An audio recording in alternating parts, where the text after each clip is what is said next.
Let's solve this question together and find the value for x. Okay, so the question says 2 raised power x multiplied by 2 raised power x equal to 18. We're going to solve for the value for x.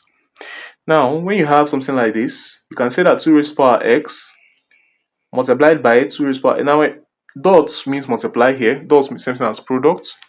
Is equal to, now 18 can be expressed to be equal to 2 times 3 squared. Okay. Now, from here we can say let's add the powers. So we have 2 raised power x plus x is equal to 2 times 3 squared. X plus x is 2x is equal to 2 times 3 squared. Alright. Continuing from here, we can now have that taking the logarithm of both sides, we have logarithm of 2 raised power 2x to be equal to logarithm of 2 times 3 squared. This becomes 2x times logarithm of 2 to be equal to logarithm of 2 plus logarithm of 3 squared.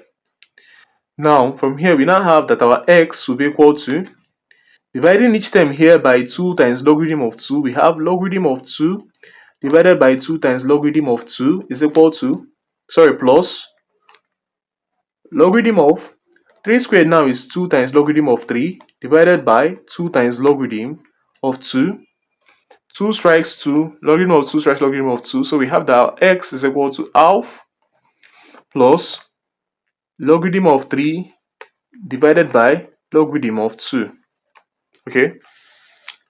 Now finishing up here, we have that x is equal to half plus, this is now logarithm of 3 to the base of 2. And this is the final answer to this question.